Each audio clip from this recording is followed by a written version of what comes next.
시편의 지혜는 대체적인 하나님의 주권을 인정하는. 예, 시편은 전 성경 중의 성경입니다. 전 성경 중의 성경이라고 해서 어떤 중요한 신학적 주제로 압축된 무슨 레위기나 뭐 신명기나 이거 같이 신학적으로 어떤 주제로 압축했다는 게 아니고 종합입니다. 종합. 전 성경에 없는 것이 없어요. 그래서 성경 중에 성경이라는 겁니다. 시편에는 하나님의 창조가 있고 죄와 심판과 구원이 있고 회개가 있고 영성가 있고 하나님의 구원이 있고 시편에는 전 성경에 복음이 없는 것이 없고 시편 안에 십자가가 있고 시편 안에 새하늘과 새 땅 시편 안에 없는 게 아무것도 없습니다. 시편 안에 전부가 다 있습니다. 다른 책 다 없고 시편만 있어도 부족한 게 하나도 없을 만큼 그래서 우리는 시편을 더 많이 봐야 되는데 자 그러면 지혜문학의 5가지 지혜 다시 한번 욥기의 지혜는 어떤 상황에서 하나님의 욥기의 지혜는 어떤 상황에서도 하나님의 의롭다. 어떤 상황이든지 항상 하나님은 의롭다는 것을 아는 것. 그 다음에 시편의 지혜는 총체적인 하나님의 주권을 인정하는. 성경의 모든 것들이 다 함께 있기 때문에 시편은 총체적인 하나님의 주권. 그 다음에 잠언은 말씀을 삶에 적용하는 방법. 전도서는 하나님의 모든 것이 없다. 아가서는 하나님이 사랑할 때 그 사랑을 받아들여. 잠언은 무엇이 지혜냐 그걸 계속 말합니다. 그러면 여호와를 경외하는 것이 지혜요 지식의 근본이다. 여호와를 경외하면은 잘 되고 미련한 자는 못 되고 무엇이 지혜냐야. 근데 전도서는 왜 지혜가 최고이냐? 왜 지혜가 최고이냐? 왜 그 지혜가 그렇게 중요하고 필요한가? 실질적으로 거기에 대한 대답이 솔로몬의 경험을 통해서 나온 마지막 참회 고백. 하나님 밖에서 하는 것은 다 헛되기 때문에 그거를 아는 것이 지혜다. 아가서는 하나님 사랑할 때 그 사랑. 하나님 사랑할 때 그 사랑을 받아들이라. 믿음이란 받아들이는 겁니다. 우리가 하나님께 할 수 있는 것은 받아들이는 거예요. 받아들이는 거에 믿음입니다. I'm not okay, you're okay. 그게 바로 하나님의 의를 받아들임으로써 하나님으로부터 의롭다 인정함을 받는 바로 칭의의 원리입니다. 시편은 뭐냐? 시편은 이 모든 지혜가 시편 안에서 하나님의 백성들은 어떻게 살아야 하는가? 그것이 총체적인 하나님의 주권에 대한 인간의 반응을 요구하는 겁니다. 총체적인 하나님의 주권에 대해서 인간이 어떻게 반응해야 하는가? 다시 말하면 하나님의 백성은 이렇게 살아야 한다. 그거를 당대 사람과 후세 사람들에게 알게 하는 것이 시편을 쓴 목적이라고 그랬습니다. 시편의 내용은 서론, 본론, 결론 세 부분으로 되어 있다고 그랬습니다. 그거는 예언서나 신명기나 레위기나 출애굽기나 뭐 이런 다른 책들처럼 어떤 주제적인 흐름, 어떤 사건의 흐름, 어떤 신학적인 그런 주제별로 이렇게 돼 있어서 그런 게 아니고 그래서 서론, 본론, 서론 이런 게 아니고 시편은 다 각각 따로따로 흩어져 있는 그런 주제로 돼 있지만은 내용적으로 이거를 정리하면 총체적인 하나님의 주권 그걸 내용적으로 정리를 하면은 서론, 본론, 결론으로 이렇게 돼 있다는 겁니다. 왜? 하나님은 질서의 하나님입니다. 시편은 전체를 흐르는 그런 흐름이나 전체를 꿰뚫는 그런 세부적인 주제가 없어요. 큰 틀로 총체적인 하나님의 주권이기 때문에 그럼에도 불구하고 거기에 대한 구체적인 질서와 조직이 되어 있다고 하는 것. 그래서 시편의 서론은 시편 1편과 2편, 본론은 22, 23, 24, 결론은 150편. 지난번에는 시편 1편만 했습니다. 시편 1편은 뭐냐? 시편이 말하는 지혜는 뭐냐? 하나님의 주권을 인정하라는 거예요. 시편 1편은 뭐냐? 행복한 사람은 그 원어대로 하면은 복 있는 자는 이렇게 하는데 복 있는 자가 아니라 행복한 자요 이렇게 돼 있어. 행복한 자요. 어떤 자가 행복한 자고 어떤 자가 불행한 자냐 이거예요. 행복한 자요. 그래서 시편 1편은 하나님의 총체적 주권에 대한 개인의 반응, 하나님의 주권에 대해서 개인적으로 어떻게 반응을 해야 하는가. 시편 1편 1절과 2절. 하나님의 주권에 대한 올바른 반응을 우리는 믿음이라고 합니다. 그 믿음은 소극적인 태도와 적극적인 태도 두 가지가 있다고 그랬어요.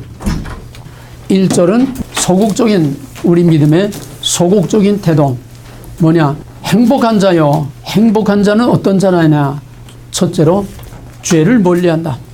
나쁜 짓은 안 하고 못된 짓은 안 하고 큰 죄 짓지 않고 착실하게 사는 거예요. 물론 그것도 필요합니다. 이걸 좀 발전시키면 성화의 삶, 거룩한 삶인데, 거룩한 삶, 성실하고 착하고 얌전하고 죄 안 짓고 사는 거, 그거는 믿지 않는 사람들도 우리보다 더 착한 사람들 얼마나 많이 있어요. 그걸 말하는 게 아니고 이거는 성경의 유일한 키워드인 구별의 차원에서, 거룩의 차원에서 죄를 멀리하라는 거예요. 구별. 죄를 멀리하는 자가 우선 첫째로 하나님의 주권에 합당한 반응을 보이는 자요, 또 하나님의 축복을 받는 행복한 자라는 겁니다. 성경이 말하는 복이라는 것은 전부 종말론적인 영원한 새하늘과 새 땅의 기업을 말하는 거지 이 땅의 복을 말하는 건 아니야. 그러나 구약은 장차 나타날 보이지 않는 것을 내다보게 하기 위한 그림자요 시청과 껴져 있기 때문에 구약은 다 형태상으로 이 땅의 복을 말하고 있습니다. 다중적 해석, 1차적 해석은 역사적 사건 자체, 또 본문의 문자적인 사실 자체, 2차적은 영적으로 그리스도를 통해서 나타날 영적인 실체, 3차적으로는 새하늘과 새 땅에서 종말론적으로 이루어질 종말론적인 성취, 최소한 3차 이상으로 해석해야 성경을 바로 해석할 수 있는 거라. 그래서 그런 다중적인 해석이라는 걸 깔고 보면은 1차적 해석은 여기에 나온 대로 현실적인 이 세상에서 우리가 받는 하나님의 복을 받는 그거를 말하는 겁니다. 하나님의 앞에서 우리가 항상 구별된 백성으로 모든 죄로부터 멀리하는 것. 죄로부터 멀리하는 것은 가장 유치한 첫 단계는 죄를 짓지 않는 거니까 십계명 범하지 않는 거예요. 나 외 다른 신을 얘기하지 말라. 하나님께 대한 구별, 거룩한 삶, 또 인간관계에서의 구별, 인간관계에서의 구별된 거룩한 삶, 하나님과 인간에 대한 구별된 삶을 살라고 하는 것, 십계명이죠. 간단히 말하면은.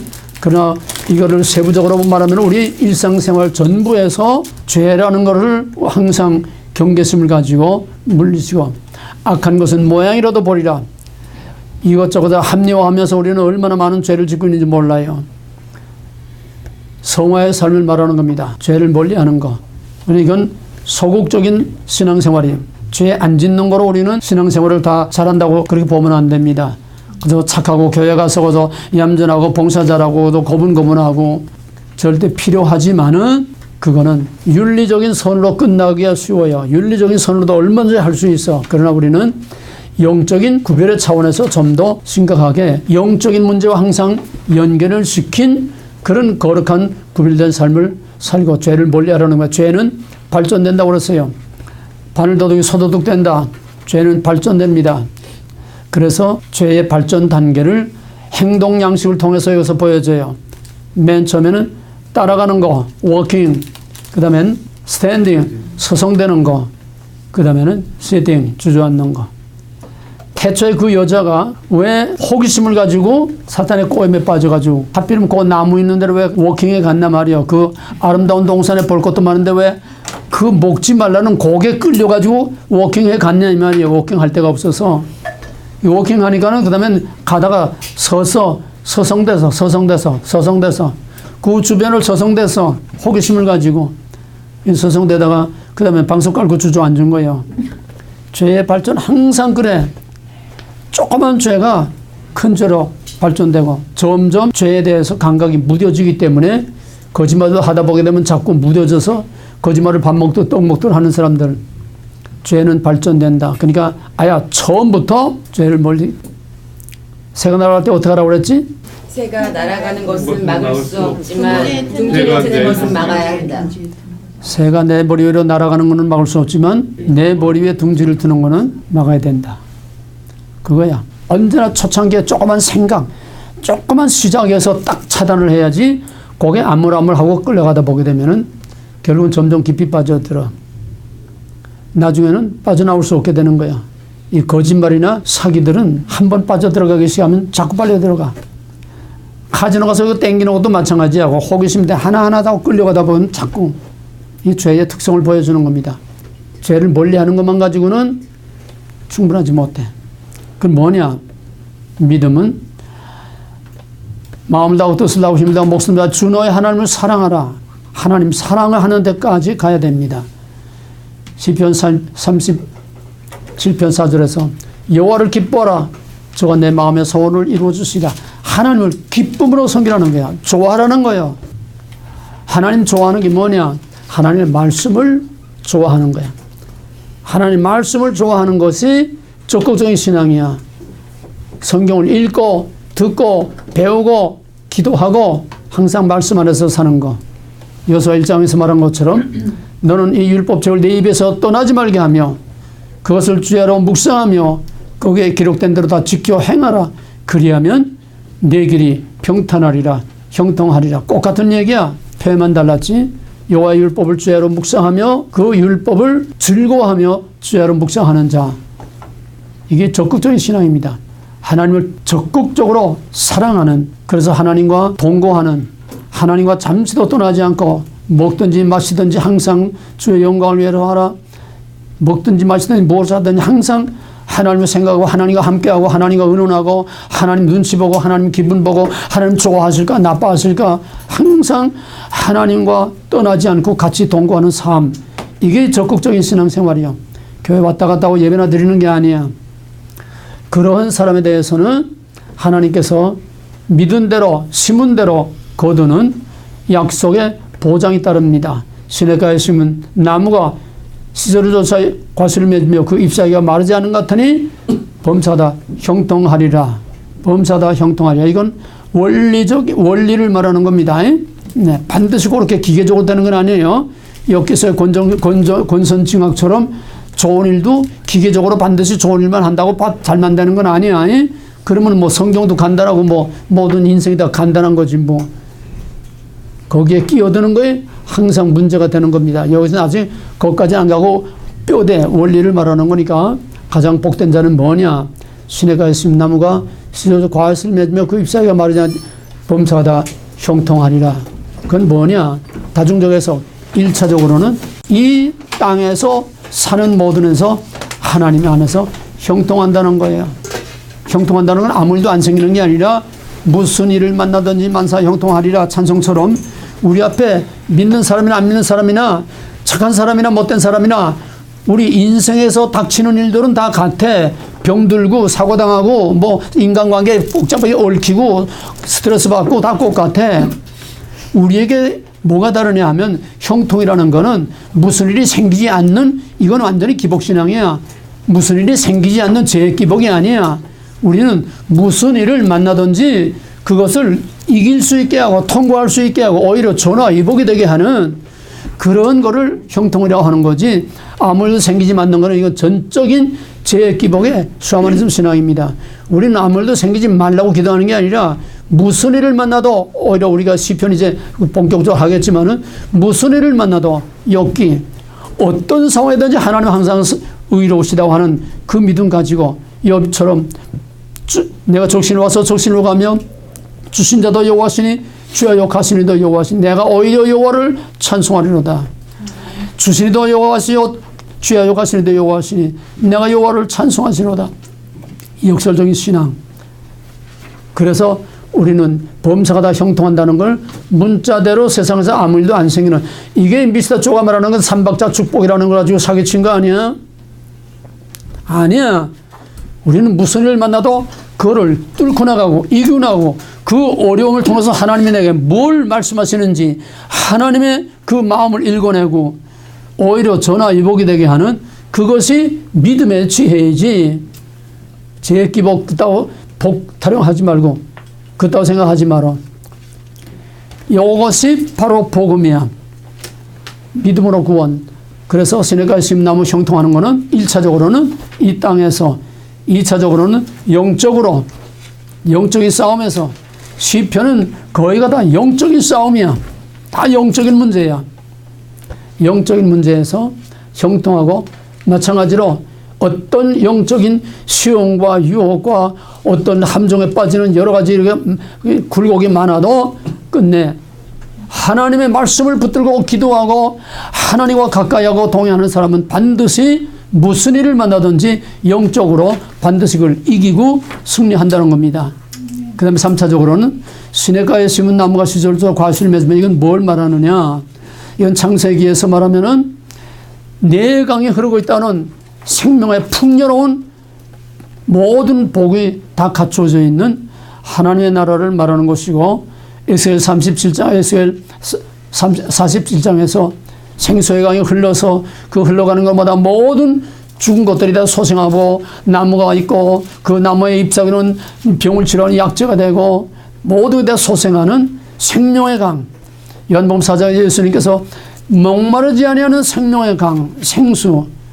마지막에 계시록 22장 3절에서 꽃 같은 그 강가에 나무들이 있어서 다달이 시절조차 열매를 맺는다는 새하늘과 새 땅의 영원한 내세의 복을 말하는 겁니다.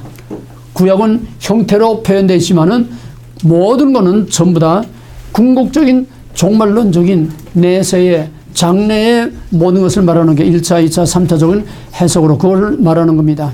그 다음에 악인은 그렇지 아니하며 바라는 겨와 같다. 이건 다 심판을 말하는 겁니다. 그래서 악인은 여호와의 총에 들어오지 못하고 의인은 여호와의 총에 하나님께서 인정하시고 패스된다는 거예요. 여호와의 총에 하나님 영원한 하나님 나라에 들어가서 부족함이 없는 안식과 평화를 누린다고 하는 시편 1편이 전 성경의 복음과 구원과 심판의 원리, 시편 1편이 전 성경의 압축이야. 거기서 펼치면 전 성경이 다 되는 거예요. 그러므로 성경은 어디에다가도 압축해 놓을 수가 있고 어디에서도 그걸 펼치면 전 성경이 다 펼쳐져 나올 수 있는 자유자재로 펼치고 압축하고 자유자재로 될 수 있어야 그게 성경을 아는 거지.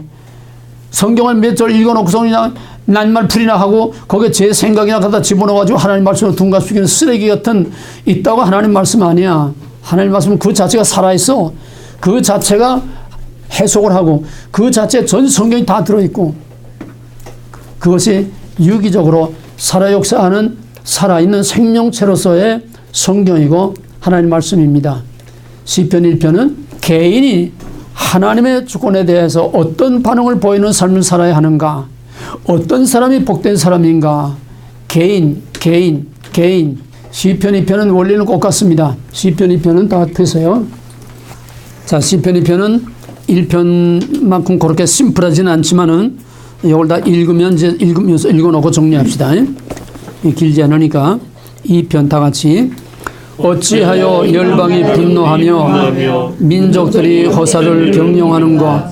세상의 군관들이 나서며 관원들이 서로 꾀하여 여호와 그 기름받은 자를 대적하며 우리가 그 낸 것을 끊고 그 결박을 풀어버려야 하는도다. 하늘의 자가 웃으시며 주께서 저희를 비웃으시리로다. 그때 분을 바라며 진노하사 저희를 놀라시며 이르시기를 내가 나의 왕을 내 거룩한 산에 시온에 세웠다 하시리로다. 내가 영을 전하노라. 여호와께서 내게 이르시되 너는 내 아들이라. 오늘날 내가 너를 낳았다. 내게 구하라. 내가 열방을 위협으로 주리니 내 소유가 땅끝까지 이르리로다. 내가 철장으로 저희를 깨뜨리니여 질그릇같이 부수시리로다. 그런즉 군왕들아 너희는 지혜를 얻으며 세상의 관원들아 교훈을 받을지어다. 여호와를 경외함으로 섬기고 떨며 즐거워할지어다. 그 아들에게 입맞추라. 그렇지 않으면 진노하심으로 너희가 길에서 망하리니 그 진노가 급함이라. 여호와를 의지하는 자는 다 복이 있도다. 시편 2편은 뭐냐면 시편 1편의 확대 적용이에요.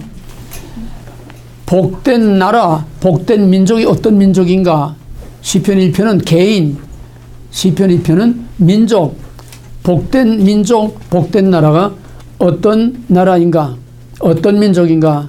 여기 보게 되면 첫째로 1절에서 3절까지는 어찌하여 열방이 분노하며 민족들이 허사를 경영하는고 세상의 군왕들이 나서며 관원들이 서럽게 하여 여호와 기름 부은 자를 대적하며 우리가 그 맨 것을 끊고 그 결박을 벗어버릴까. 무슨 말이냐면 한마디로 말하면 하나님을 대적하는 세력들을 말하는 게, 하나님을 대적하는 세력들, 하나님의 종들을 핍박하고 하나님을 섬기는 나라를 침략하고 노골적인 하나님에 대한 반역입니다. 이거 뭐 자세하게 설명하되 뭐 종말론까지 다 나와야 되는데 그렇게 할 수 없으니까 우선 실편에서 간단하게 여기 간단한 하나의 여기서 핵심 키워드를 뽑는다고 하면은 왜 세상이 이렇게 들끓냐면 왜 들끓어? 하나님의 백성들을 다 죽이려고 들끓는 거야. 뭔 소리인지 알겠어? 그러면 이건 뭘까? 사실적으로 보면, 현실적으로 보면 하나님의 백성들을 다 죽이려고 온 세상이 들끓고 있는 게 뭐야? 일루미나티. 일루미나티 프리메이슨들. 이건 나라 없이 그냥 전 세계가 다 총동원하고 있는 거 아니야? 뭐 그것만이 아니라 크게 작게 유형 무형 각양각색으로 전부 하나님의 백성을 파멸시키려고 하는 세력들을 전부 다 하나님의 대적자들이야. 적그리스도. 그들의 특징이 뭐냐? 3절 우리가 그 맨 것을 끊고 결박을 벗어버리자. 요거야. 키워드가 맨 것을 끊고 결박을 풀어버리자. 이 맨 것이 뭘까? 저희들을 매놓고 묶어놓고 있는 게 뭘까? 저희들이 그 결박을 끊으려는 게 뭘까? 구별. 무슨 구별? 뭘 맨 거를 끊겠다고 하는 거야 지금? 언약. 하나님의 주권과 언약이지. 예? 먹지 말라. 그걸 끊어버리고 하나님으로부터 자유를 누리겠다는 거야. 하나님의 결박. 뭐도 하지 말라. 십계명 결박하는 거 아니야? 하지 말라 하자 먹는 거야. 그걸 다 끊어버리고 자유하게 살다는 거야. 그건 뭐지 그게? 먹으라지. 먹으라야. 그 다음에 이거를 조금 더 신학적으로 발전시키면은 먹지 말라. 먹어라.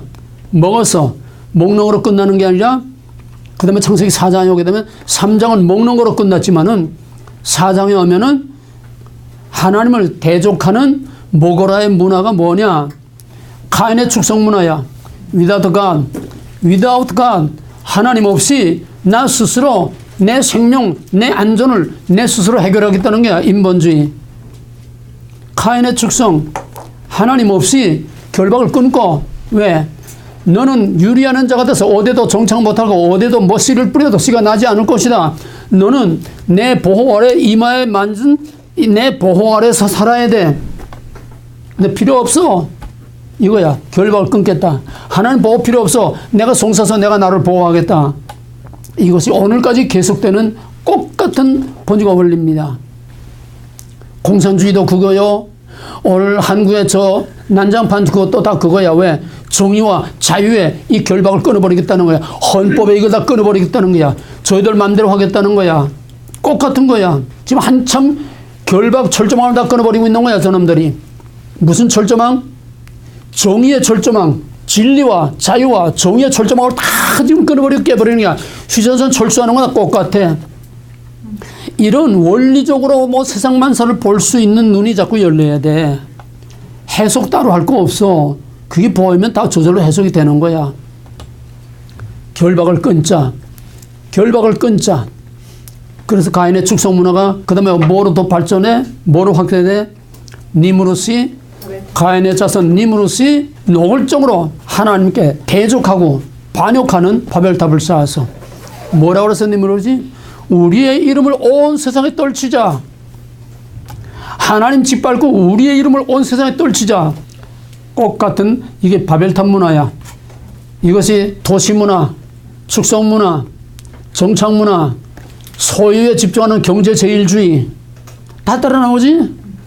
그게 오늘 현대 문명, 오늘의 바벨탑, 오늘의 무신론, 하나님의 이름을 빙자해서 하나님을 대적하는 유대주의자들, 하나님의 이름을 빙자해서 하나님의 예수를 죽인 유대주의자들, 독사의 자식, 뱀의 후손들, 그게 다 이거야. 결박을 끊어버리자. 뭐 구체적인 이유 다 들으면 끝도 한도 없지. 뭐 로만 캐톨릭도 마찬가지. 하나님 이름으로 하나님 대적하는 것. 그래서 가인처럼 자기의 왕국을 만들겠다는 것. 무엇보다 더 심각한 거는 내 집안 식구가 원수니라. 집안의 원수가 더 무서운 거야. 북한의 핵미사일보다도 집안의 원수가 더 무서운 거 우리가 보지 않아? 바로 이거야. 이게 뭐냐? 모든 현대신학, 번영신학, 기복신학, 오늘날 판을 치고 있는 이 윤리신학, 이게 지금 다 무너지고 하나님 없는 기독교야. 무신론적 기독교, 하나님 없는 기독교, 노골적으로 하나님을 반역하고 하나님의 이름을 껍데기는 뒤집어 쓰고 속알마리는 다 뒤집어 바꿔가지고 하늘이 아닌 땅, 영원한 미래가 아닌 현재, From God to God, by God, for God, 인 것이 아닌 From man to man, by man, for man, in man, 인간에 의해서 인간을 위한 인간의 유토피아를 이 땅에 영원한 지상 낙원을 만들겠다고 하는 이게 현대신학이야. 세대주의, 유대주의 그것만이 아니야. 현대신학은 땅밖에 없어. 그러면 좋은데 하나님과 이 모든 성경에 하나님 이걸 다 뒤집어 쓰고 이걸 위장하고 있으니까는 멍청이 같들이 지금 다 따라가고 있잖아. 지금 직접이든 감정이든 더 신학적으로 구체적인 용어로 낱말로 이렇게 신학적인 체계로 정리는 안 됐지만은 지금의 교회는 몽땅 다 사회복음이고 몽땅 다 현대신학이지 여기 성경의 진리를 가지고 있는 교회는 이 시아틀의 밤하늘의 별보기보다 해도 힘들어. 그나마 조금 낫다고 살아서 반짝반짝 하는 것들도 전부 다 이상한 색깔로 오염이 돼가지고 이상한 신비주의 예언이나 하는 끝다고 아니면은 정말 성경의 진리대로 입각해서 이대로 바로 서려고 하는 교회를 그런 목사를 찾아보기는 정말 힘들어. 그게 뭐야? 다 이거야. 결박을 끊어버리자. 하나님 없이 우리는 얼마나 살 수 있다. 인본주의. 이게 지금 정말의 가장 큰 위기야. 근데 하나님 뭐라고 그랬어? 여호와께서 우수심이요. 개미가 사람에게 대적하는 거나 같은 거 아니야. 그 인간들이 하나님하고 상대가 되고 비교가 돼. 그런 태초로부터 그 사탄이 하나님을 대적한 그 사탄이 지금도 인간 속에서 똑같은 짓을 하고 있기 때문에 우리는 쥐도 새도 모르게 다 거기에 넘어가가지고 다 사탄의 바이러스를 다 먹어가지고 해롱해롱 다 마비가 돼가지고 동서남북도 분별하지 못하고 구별하지 못하고 아무리 인간이 여기 있는 것처럼 온 세계 열방이 일어나 들끓고 하나님의 교회와 하나님의 백성들을 다 멸시하고 하나님을 땅에서 싹 쓸어버리려고 하지만은 하나님 보시기에는 웃음거리도 안 돼. 한이 훅 불어버리는 한 입거리도 안 돼. 여호와께서 웃으심이요 비웃으시리로다. 그러고는 분을 바라며 진노하사 저희를 놀래어 이르시기를 내가 나의 왕을 내 거룩한 시온에 세웠다 하리로다. 여기서부터 이제 하나님의 행동이 나오는 겁니다. 이 대조야 가인과 아벨과 같이 하나님의 백성 여자의 우선과 뱀의 우선 이걸 대조적으로 지금 말하는 거야. 뱀의 우선이 지금 인본주의에 탑을 쌓겠다고 하나님 없이 쌓겠다고 하니까 하나님께서 비웃으시면서 거기에 왕을 세웠어. 님으로 대신에 하나님 왕을 세웠어. 그 왕이 누구냐? 내가 너희는 내 아들이라. 여호와께서 그 왕을 세웠는데 그 왕이 누구냐면 거룩한 시온에 세웠다 하리로다. 거룩한 시온은 1차적으로는 이스라엘이고 물리적으로는 이스라엘이고 이거는 교회. 내 아들은 누구야? 예수 그리스도죠. 예수 그리스도를 말미암아 교회를 세워서 하나님의 왕국의 영적인 통치를 이 땅에서 나타낸다는 거야. 그래서 오늘 내가 너를 낳았도다. 내게 구하라. 내가 열방을 유업으로 주리니 내 소유가 땅 끝까지 이르러다. 자, 아들, 땅, 그게 뭐지? 종주언약. 종주언약이야. 창세기 2장이나 똑같아. 다윗 언약 똑같아. 종주언약이야. 내 아들에게 이 땅을 주어서 내 아들이 그 땅을 철장으로 다스리게 하겠다. 그리고 질그릇 부수듯이 하나님을 대적한 자들을 다 부숴버리겠다. 종말론적인 심판을 말하는 거예요. 언제나 아벨과 가인 사건 이후에 세상 끝날까지 언제나 승하는 거는 이기는 거는 세력이 확장되는 거는 전부 다 뱀의 후손 사탄의 세력이 언제나 이겨. 언제나 강해. 당할 수가 없어. 아벨이라는 이름이 뭐라고 그랬지? 허무, 관계, 허무, 공허, 숨결, 호흡. 카인이라는 이름은 칼 찌르는 거죠? 예리한 노창, 찌르는 노창. 그 뻔하면 뻔하지 않아? 누가 이겨? 카인이 이기게 돼 있어. 뱀의 우선은 이게 인류의 역사야. 성경의 역사야. 이게 구속사야. 그럼 하나님은 내 백성 하면서 성경에 구약의 예언에 수도 없이 내 백성 하는데 내 백성이 뭐야 도대체. 하나님은 항상 하나님의 백성들은 밀리다가 마지막 결정적인 최후의 순간에 팍 뒤집어 버리고 끝내는 거야. 정말 드라마틱하게. 하나님의 드라마, 하나님 같은 드라마 작가가 없어. 그냥 계속 긴장을 계속 끌어올리다가 마지막 정말 클라이막스 가서 팍 뒤집어 엎는 거야. 옛날에 레슬링이 얘기했지? 레슬링이 장영철이 대단해요. 그러면은 그 사람 기술이 대단한 건 아는데 상대편이 그냥 말 못하게 막 그냥 반칙을 해놓은 거야. 막 그냥 코에서 코뼈 다 터지도록 막 반칙을 하고 사람들이 막 그냥 안타까워서 흥분해 그냥. 그러면 빵빵 때리다가 또 펄떡 일어나고 그러다가 그냥 결정적으로 막 해가지고 이제는 다 끝났다 하는데 팍 일어나가지고 그 사람 장기가 여기 모가지 딱 걸고 넘어가서 꼼짝 못하게 되는 거야. 그런 걸 뭐라 그러지? 초월적 급전. 종말론적인 초월적 급전. 이게 하나님의 드라마에 언제나 이기는 것 같으나 저놈들은 반드시 심판을 당하고 지는 것 같으나 반드시 마지막에 이기는 거야. 이 고린도후서에서 바울이 말한 것처럼 무명한 자 같으나 유명자요 죽는 자 같으나 살고 지는 자 같으나 이기는 게 항상 역설적인 성경의 진리인 겁니다. 이 2장은 좀 더 1장보다 신학적으로 더 발전되고 확대된 거예요. 1장은 심플하게 개인, 2장은 좀 더 구속사적으로 신학적으로 확대해서 종조언약을 통해서 하나님의 나라를 이 땅에 세우고 영적인 왕국을 세우고 영원한 왕국을 세우겠다는 거예요. 종말론적인 심판까지 여기서 말하는 겁니다. 그러면 이제 1장과 비교해서 복된 민족은 어떤 민족이냐? 10절부터 그런 정도에는 지혜를 얻으리니 지혜란 뭐예요? 여호와를 경외하는 것이 지혜의 명철이라고 그랬어요. 세상 관원들아 교훈을 받을지어다. 여호와를 경외함으로 섬기고 떨며 즐거워할지어다. 그 아들에게 입맞추라. 그 아들에게 입맞추라는 뭐예요?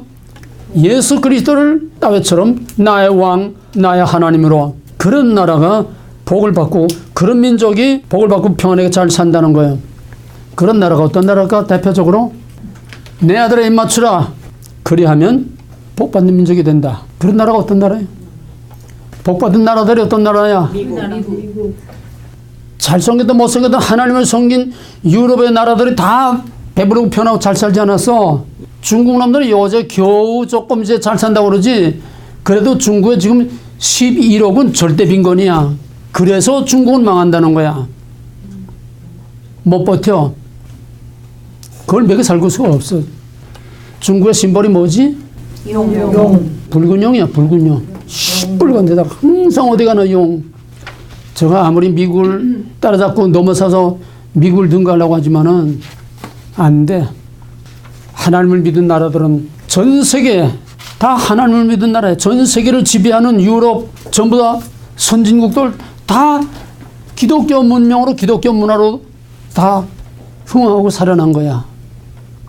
기독교 문화 안에서도 같은 기독교라고는 하는데 우리는 아니지만은 크게 같은 기독교라고 하는데 개신교를 믿는 나라들하고 캐톨릭 믿는 나라하고는 이것도 얘기가 달라져.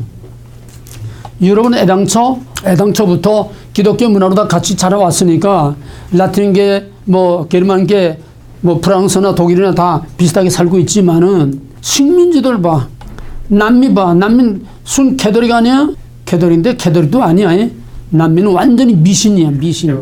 미신적인 캐톨릭이야. 그건 캐톨릭이 아니야. 같은 기독교라고 하면서도 캐톨릭 문화권에서는 따라올 수가 없는 극빈 상태를 그냥 있어. 하물며 믿지 않는 나라는 말할 것도 없고. 물론 이것도 권선징악의 법대로 기계적으로 되는 건 아니야. 하나의 원리로 기본으로 그렇게 보여지는 거지. 그 중에 대표는 미국. 그 중에 비유럽에서는 유일하게 한국. 한국이 5천년 지긋지긋한 가난해. 박정희가 잘 살아보자 했지만은 한국이 어떻게 해서 잘 살게 된지 알아? 박정희가 나오기 전에 육의 잿더미에서 60년대 70년대 육의 잿더미에서 엄청난 기도운동, 회개운동, 금식운동이 엄청나게 일어났어. 그것이 한국의 부흥의 바탕이야. 그 바탕에다가 하나님이 박정희를 써서 이렇게 경제부흥을 일으킨 거야. 6.25 때 부산에 피난 내려가서 그 대통령 관저에 허름한 그런 관저에 목사 70명들을 부산 바닥에 피난온 목사들을 70명을 모아놓고 하나님께 마지막 기도를 했어. 황성수 외무장관을 유엔 총회 SOS 구원자로 이제 보내놓고서 이제 우리가 할 수 있는 일은 다 했습니다. 이제는 하나님이 하실 일만 남았습니다. 목사님들 기도합시다. 그 노 대통령이 70명의 목사들과 그 앉을 설 자리도 없는 거기에 꽉 목사들이 차가지고 거기서 눈물을 흘리면서 기도를 했어. 그리고 피난간 목사들이 이래저래 뭐 갈 데도 없고 할 데도 없고 할 일도 없으니까 부산 초량교회 거기서 먹고 자면서 초량교회에서 밤마다 낮마다 우리 죄 때문입니다. 우리 죄 때문이다. 많은 목사들이 거기서 먹고 살면서 거기서 계속 초량교회에서 계속 기도를 했어.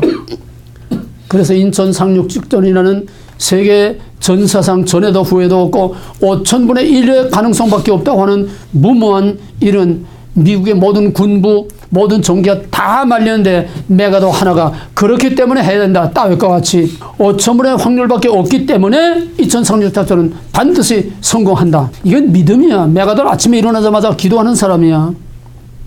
아들에 대한 메가도의 기도도 유명하지 않아요. 하나님은 지금도 늙어서 맥다 빠진 늙은이가 아니요. 치매 걸린 늙은이가 아니요. 홍해를 관련 하나님도 계시의 발전의 과정 따라서 계시의 수단과 방법이 달라지는 것 뿐이지 그거보다 몇 값절 하나님은 능력이 더 많아. 하늘과 땅과 우주를 다 그냥 훅 하고 없애버린 날려버릴 수도 있어. 지금의 하나님은 맥없는 하나님, 늙은 하나님이 아니에요. 여호와를 경외하는 민족은 흥하고 여호와를 대적한 나라는 다 망한다. 역대 여호와를 대적한 나라 바벨론, 아수르 다 망했어. 헬라도 망하고 로마도 망했어. 하나님의 경외한 나라들이 오늘까지도 세계를 지배하고 흥왕거리고 있는데 이제 그놈들이 다 돌아서가지고 또 시편 2편 3절처럼 우리 결박을 끊어버리자.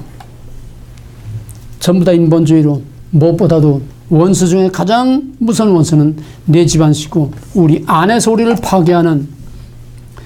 생각해봐. 우리가 길바닥에서 맞아 죽는 사람 교통사고로 죽는 사람이 많아. 병들어 죽는 사람이 많아. 외부적인 요인으로 죽는 사람이 많은가? 내 속의 요인으로 죽는 사람이 많아. 비교가 안 되지 않아. 이게 내부의 원수가 그렇게 무서운 거야. 그게 우리나라야. 마지막 결론은 여호와를 의지하는 자는 다 복이 있다. 그러니까 시편의 서론은 전 성경의 서론. 시편은 성경 중의 성경. 시편의 서론은 전 성경의 서론. 1편은 복된 개인, 2편은 복된 민족. 미국이 청교도 신앙으로 150명이 와서 굶어 죽고 병들어 죽고 영양실도 다 죽고 다 피곤해서 50명이 남았는데고 50명이 손톱으로 땅을 읽다시피 해가지고 인디아나에서 받은 깡레이 몇 개 심어가지고 그걸 걷어들여서 하나님 앞에 감사의 제사. 이게 추수감사절의 유래가 아니야? 뿐만 아니라 그날을 국가 공휴일로 선포하고 미국은 비록 프리메이슨이 세운 나라지만은 기독교의 탈을 뒤집어 쓰고 그 안에서 숨어 있었기 때문에 표면상으로는 기독교 국가로 지금까지 자라온 거야. 그 덕에 이렇게 잘 살게 됐어. 잘 살게 되니까 배부르니까 이제 노골적으로 이제 이 미국을 우리 한국처럼 망가뜨리려고 이놈들이 온갖 음모를 꾸미고 있는 겁니다. 자, 1편은 개인, 2편은 민족. 그래서 시편의 본론은 뭐냐? 시편 22편. 시편 22편은 예언적인 시입니다. 시편은 거의가 다 다윗의 시라고 그랬습니다. 그러므로 시편은 전부 다 다윗의 삶의 체험을 통해서 나온 신앙 고백으로 나온 거지 앉아서 커피 마시면서 머리로 생각해서 만들어낸 그런 만들어진 시가 아니라고 하는 거. 찬송도 마찬가지. 22편은 더더구나 사울에게 쫓기면서 사냥꾼에 쫓기는 짐승처럼 헐떡거리면서 순간순간에 위기를 넘기면서 끝도 한도 없는 기나긴 세월 동안을 이렇게 위험을 무릅쓰고 쫓겨다니면서 그 고난 속에서 자기의 체험을 통해서 나온 신앙 고백이 나의 하나님이 어찌 하늘을 버리셨나이까. 바로 예수님의 마지막 십자가의 마지막 말씀이 되는 너무나 정확한 메시아 예언의 시입니다. 그래서 시편 22편을 갈보리의 노래라는 별명을 붙여요. 갈보리의 노래. 십자가야. 예수님이 십자가에서 나의 하나님이 나의 하나님 어찌하여 나를 볼 수 있나이까 꼭 그 상황이야. 자기 민족에게 버림을 받고 제자들도 다 떠나가고 자기 민족에게 조롱을 받고 자기 민족에게 죽임을 당하는 바로 이 예수. 그것이 바로 다윗의 체험을 통해서 나온 예언적인 신앙 고백입니다. 그러면 이건 마찬가지로 갈보리 그대로 1절에서 21절까지는 고난입니다. 그리스도의 고난, 다윗의 고난. 그 다음에 22절부터는 종말론적인 급전이 상황이 팍 바뀌는 거예요. 고난이 영광의 승리로 확 바뀌는 겁니다. 전반부는 예수 그리스도의 십자가의 고난과 죽음, 22절부터는 급작스러운 상황, 즉 부활과 승천을 통해서 보여주는 영광. 이게 바로 그리스도를 내다보는 다윗의 체험을 통해서 나온 메시아의 예언시고, 언제나 우리는 메시아에 대한 모델은 그를 믿고 따르는 성도들과 항상 동시해야 됩니다. 왜? 예수의 운명과 우리의 운명 똑같이 돼 있어. 그를 믿는 자는 예수와 똑같이 돼 있어. 동시해야 돼 항상. 이해가 되겠어요? 찬송에서도 예수 부활 내 부활, 예수 고난 내 고난, 예수님 한 대로 우리가 그 길을 따라가면 예수님 한 대로 우리가 그렇게 되는 거예요. 이게 예수 믿는 거야. 교회 다니는 게 아니야. 성경 많이 아는 게 아니야. 머리 발달하는 게 아니에요. 예수 가신 그 길, 예수 바라보고 따라가고 예수 한 그 길을 그대로 따라가는 그게 바로 예수 믿는 것이고, 그래서 마지막 예수님이 부활과 승천의 영광을 그거 받은 것처럼 그를 따르는 자가 예수님과 같은 영광을 받게 되는 겁니다. 똑같아. 언제나 우리는 구약의 모든 예언을 1차, 2차, 3차적으로 보면서 메시아, 이스라엘, 그리스도인 전부 다 이걸 동시에 해야 됩니다. 이사야 49장 같은 메시아 종교로도 마찬가지. 언제나 메시아 예언을 그를 믿는 자들과 꼭까지 동시에 해야 돼. 그렇지 않으면 그 믿을 필요가 없어요. 예수처럼 되니까 우리가 예수 믿는 거지. 예수 믿음으로 예수같이 되니까 우리가 예수 믿는 거지.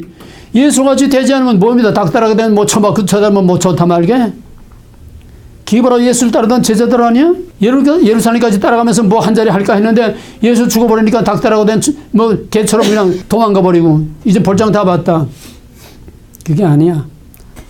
끝까지 따라가는 자는 끝까지 예수의 영광, 내 영광, 예수 승리, 내 승리가 되는 겁니다. 이게 본론에 이제 나오는 거야. 맨 먼저 본론 중에서 맨 먼저가 예수 십자가의 고난과 부활의 승리. 그럼 누구의 고난과 승리야? 응?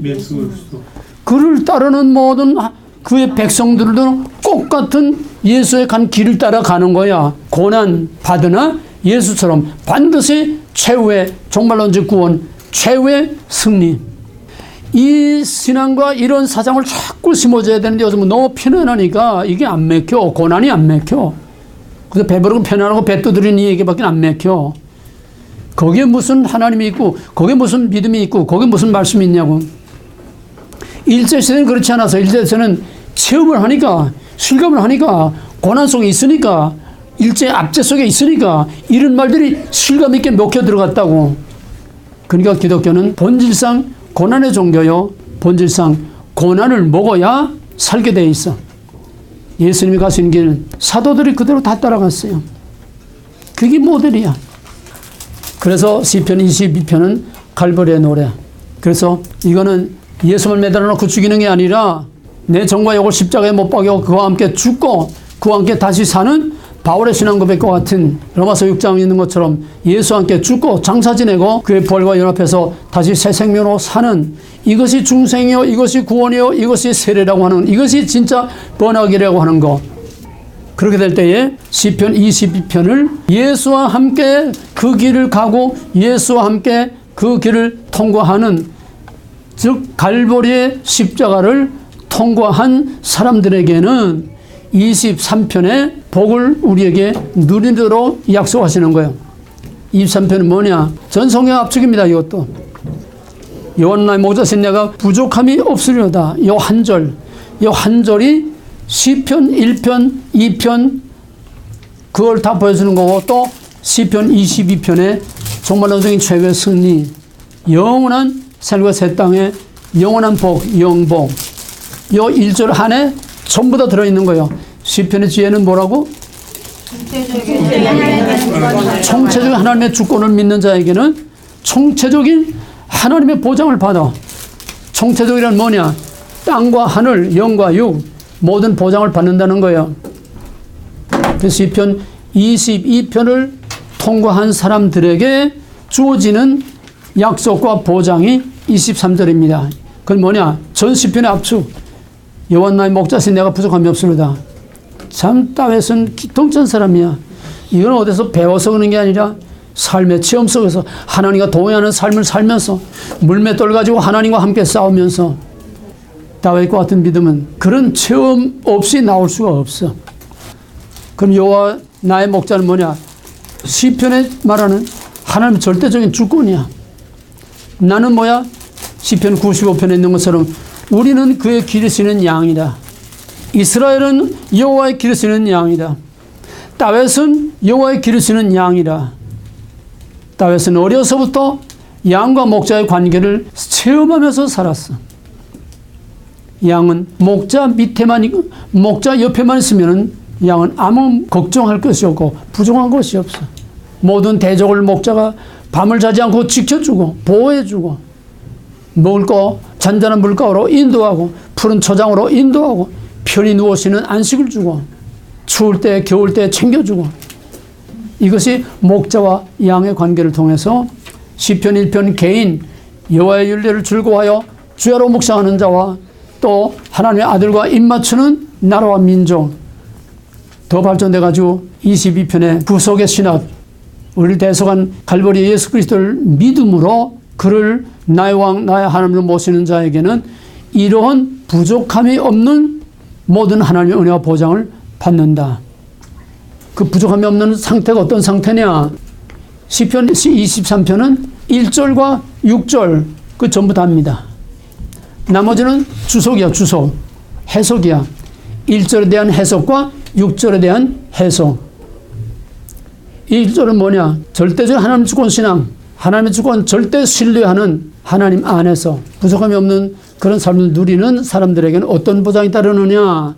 2절에서 푸른 초장에 누워 편히 쉬며 잔잔함을 쉴 만한 물가로 인도하는 여호와 샬롬, 평강의 복이죠. 평강의 복. 하나님께서 모세에게 명하시기를 너는 제사장들에게 이렇게 내 백성을 축복하라고 일러라. 여호와는 내게 복을 주시고 나를 지키시기를 원하며 여호와는 그 얼굴을 내게 비추사 은혜 베푸시기를 원하며 여호와는 그 낯을 내게를 향하여 드사 평강 주시기를 원하노라. 딱 이거야. 다른 거 아니야. 여호와를 나의 왕 나의 하나님을 모시는 자에게는 평강의 안식, 여호와 샬롬의 평강의 안식의 보장을 영육간에 받는다는 거야. 기복신앙이 아니라 이거는 무슨 일을 당하든지 시편 46편에 있는 것처럼 산이 요동하고 바다가 흉흉할지라도 내가 오히려 안연하리로다. 태평하고 편안하다는 거예요. 사도행전 16장에서 바울과 실라가 빌립보 감옥에서 바울이 거기에 갇혀 있을 때에 바울과 실라가 하나님께 감사하며 찬송을 했어. 지진이 나서 옥토가 무너지고 오히려 자기를 지키던 간수에게 복음을 전하고, 사도행전 4장에서 베드로가 옥에 갇혀서 야고보처럼 목이 잘려 죽을 운명에 놓였을 때에 태평하게 안연하리로다 이거야. 무슨 일을 만나든지 하나님 안에 있으면 그 양들이 걱정 안 하는 것처럼 태평하다. 오히려 잘 됐다. 아야 거기서 정신없이 그냥 푹 들어. 그게 어떤 상황인데 그렇게 정신없이 잡니까? 어디 가면 천사가 와서 발길을 옆으로 찰 정도까지 그렇게 깊은 잠을 들었던 거예요. 그런 평안을 누리네. 환경과 상관없는 전천후적인 평안을 누릴 수 있다는, 이게 진짜 주 안의 평안. 요한복음 14장 17절에서 내가 너에게 평안을 끼치노니 이 평안은 세상을 주는 평안 같지 아니라, 이건 좀 최애 만찬짜리예요. 내가 이제 죽을 것이다. 내가 죽으면 나를 핍박한 자들이 너희들을 핍박할 것이다. 그러면서 그러나 너희들은 두려워하지 말라. 내가 너에게 평안을 주는 이 평안은 세상이 주는 평안과 같지 아니하고 하늘에서 내려주는 전천후 평안. 죽음 앞에서도 조금도 두렵고 당황하고 흔들리지 않는 그런 태평한 평안을, 하나님이 주시는 영적 평안을 누릴 수 있다는 거예요. 이게 전천후 신앙의 여호와 샬롬의 평화입니다. 그다음에 3절에서는 영적인 내 영혼을 소생시키시고 자기 이름을 위하여 의의 길로 인도하시노다. 내 영혼을 날마다 새롭게 하고 날마다 새롭게 날마다 리프레시, 내 영혼을 날마다 회개하고 죄를 깨닫고 리프레시하고 하나님과 항상 가까이, 하나님께 항상 얼굴을 향하고 하나님과 마주 앉고 하나님과 동행하는 이런 날마다 리프레시 되는 이런 영적인 새로운 하나님의 은혜. 그 다음에 4절에서는 육신의 신상의 보장. 내가 사망의 엄침한 골짜기 다닐지라도 해를 두려워하지 않을 것은 주께서 나와 함께 하심이라. 주의 지팡이와 막대기가 나를 안위하시나이다. 나는 1979년에 바로 이 말씀 때문에 그 해에 시편 23편 말씀을 받아서 그 말씀을 그 해에 축복으로 가는 곳마다 선포했어. 근데 그 축복이 내게 이루어졌어. 내가 비록 사망의 엄침한 골짜기에 빨지라도 해를 두려워하지 않을 것은 주께서 나와 함께 하시. 주의 막대기와 지팡이가 나를 안위하시나이다. 내가 대관령 가다 진부 고개에서 자동차가 8바퀴로 굴러가지고 밑바닥에 20m 낭떠러지에 떨어져 척추가 3개 나갔지만은 오늘까지 멀쩡하게 LA 피트니스 가서 내가 운동을 해. 못하는 운동이 없어. 과격한 것만 못하는 거지. 그러니까 골프가 더 하는 허리가 위험하니까 골프가 더 못 치지만은 20m 낭떠러지 밑에 떨어졌는데 봉고차가 그냥 박살이 나서 오죽하면은 경찰이 와가지고 여기서 몇 사람이나, 경찰은 이제 나중에 왔으니까 차를 내다 보니까 산 사람이 하나도 없을 거야. 여기서 몇 사람이나 살았느냐고 그러니까 한 사람도 안 죽고 다 살아가고 가서. 근데 내가 척추가 부러져서 이거 조금 잘못하면 그냥 하반신 다 마비 오는 거야. 근데 하나님이 봉고차 문짝을 내 옆에 들 것으로 옆에다 딱 준비해 놓은 거야. 지나가던 트럭 버스 운전수들이 차 세워놓고 내려온 내가 아유 허리 난 정신이 하나도 없는데 그 말을 했는가 봐. 허리 아, 이 사람 허리 다쳤구나. 이거 함부로 하면 안 된다. 이걸 팔다리 들고 지그자그 했으면 나는 그냥 끝난 건데 보니까는 옆에 들 것이 딱 준비되어 있어. 문짝. 얼마나 안 전에 이걸 잘 굴려서 봉고차 그 문짝에다가 이거 딱 올려놓고 접시처럼 이렇게 밭두고 올라왔으니까 이게 시편 23편은 내 삶의 정말 체험이야. 주의 막대기와 지팡이가 나를 안위하시나이다. 그래서 오늘까지 내가 이렇게 멀쩡한 거야. 이 말씀 하나 때문에 사망의 음침한 골짜기에 다닐지라도 주께서 나와 함께 하신다.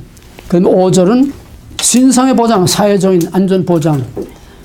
이거는 쉽게 말하면은 춘향이 생각하면 돼. 춘향이 생각. 주의 원수의 목전에서 내게 상을 베푸시고 기름으로 내 머리에 바르셨으니 내 잔이 넘치나이다. 춘향이 변사 또 수용들지 않는다고 목에다가 널판지에 칼을 채워가지고 옥에 가둬놓고 있는데 춘향이는 일편단심 자기 이도령만 기다리고 있었어.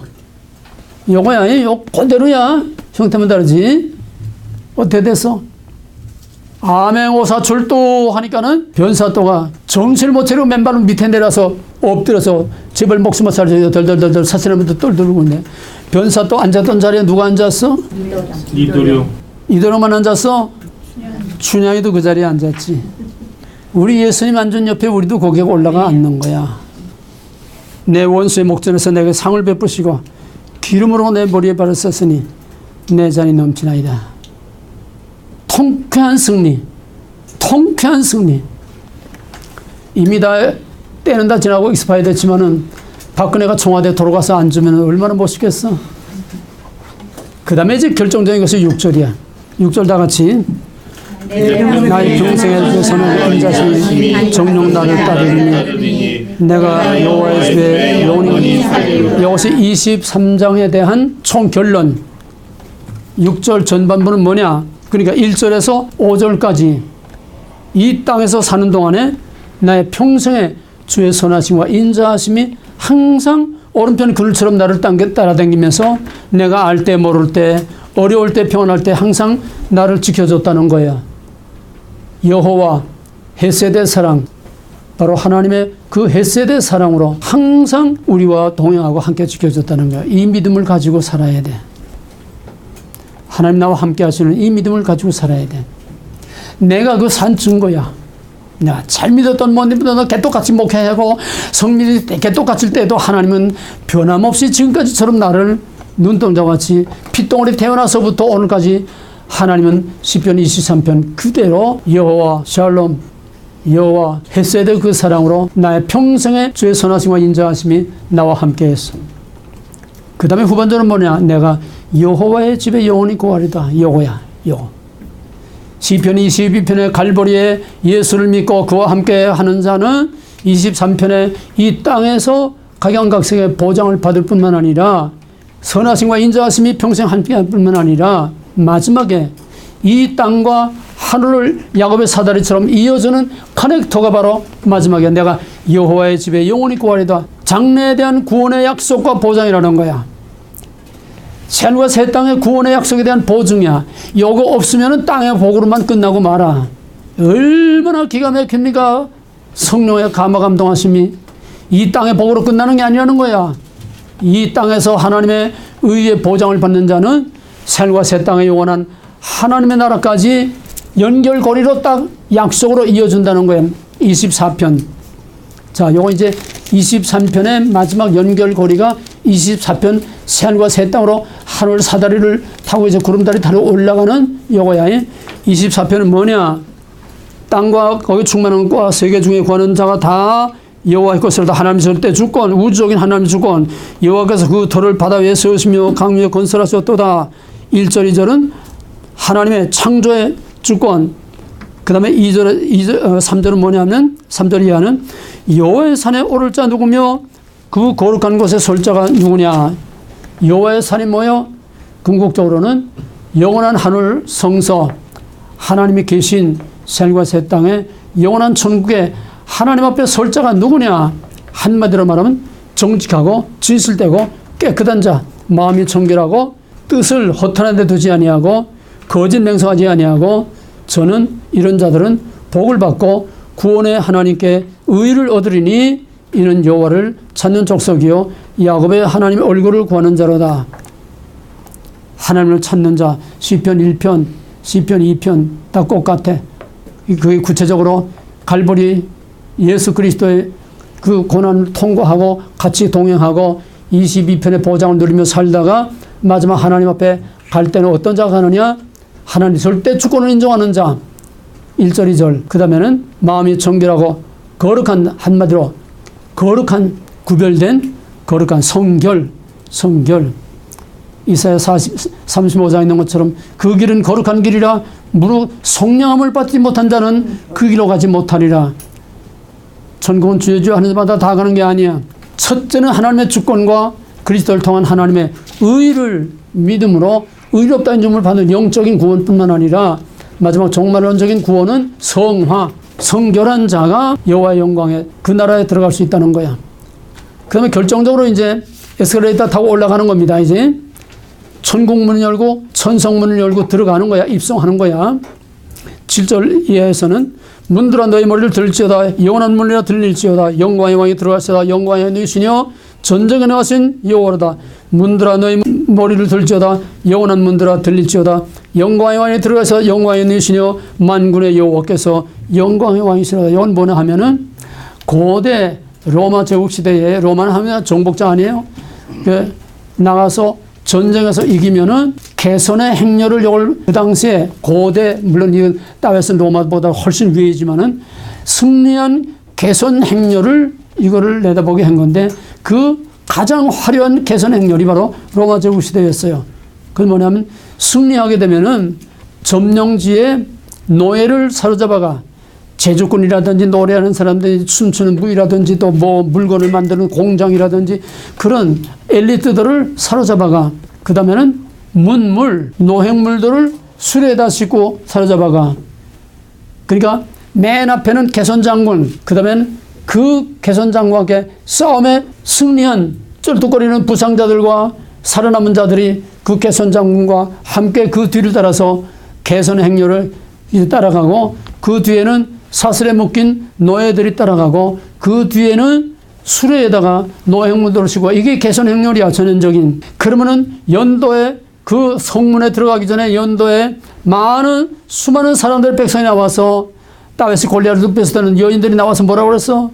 사울은 천천히 하고 다윗은 만만이라 이런 환영을 받으면서 개선 행렬이 그 성문을 열고 들어가는 예수 그리스도를 믿고 따르는 자에게는 이런 영광스러운 개선 행렬을 따라서 우리 전쟁에 나가신 만군의 여호와 예수 그리스도를 앞세우고 그를 믿은 자들이 다 그 뒤를 따라서 승리의 개선 행렬로 천성문을 열고 들어가는 이 장엄한 최후의 영광스러운 승리의 모습이 바로 시편 24편을 통해서 보여준 겁니다. 본론 20편 갈보리를 통과한 자에게는 이 땅과 내세의 복을 약속받는다. 이 땅에서 여호와의 선하심과 의로우신 나를 따르고 나중에는 그 믿음으로 말미암아 영원한 새하늘과 새 땅에 우리 예수 그리스도와 함께 승리의 개선문을 열고 그 개선 행렬에 수많은 천군 천사와 앞서간 성도들의 환영을 받으면서 그 종말에 하늘문을 열고 들어가는 이 영광스러운 모습, 이 장엄한 모습 생각만 해도 가슴이 들뜨지 않아. 그 종말론적인 승리, 거기다 벚꽃을 맞추고 살아야 세상을 헛것처럼 돈을 종이쪼가리와 좀 돌같이 여기고 살 수 있는 거예요. 이 천국에 들어갔어. 이제 하늘문 열고 들어갔어. 그럼 거기서 할 게 뭐야? 응? 잔치, 천국 잔치.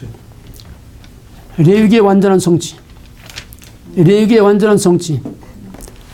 하늘 장막, 하나님 언약 안에서 영원토록 하나님과 페이스 투 페이스 하나님과 동거하는 삶. 시편 23편 1절 여호와는 나의 목자 내가 부족함이 없어. 그건 땅에서 부족함이 없는 건도 나중에 영원한 하늘 장막에서 정말 부족함이 없는 영원한 안식과 평화를 누리며 하나님 앞에 가서 우리가 할 수 있는 거는 거기에 일거리 없어. 일할 게 없어. 일 안 해도 돼. 하나님을 날마다 찬양하고 예배하고 춤추고 파티만 하면 사는 거야. 파티만 하고 지겨울 정도로 파티만 하고 사는 거야. 이 땅이 지겹지 거기 왜 지겹겠어. 시편 150편 이 결론이야. 다 같이 시편 150편은 시편의 결론이고 동시에 전 성경의 결론입니다. 새하늘과 새 땅 전 성경의 결론이에요. 다 같이 할렐루야. 그 성서에서 하나님을 찬양하며 그 권능의 궁창에서 그를 찬양할지어다. 그의 능하신 행동을 인하여 찬양하며 그의 지극히 광대하심을 쫓아 찬양할지어다.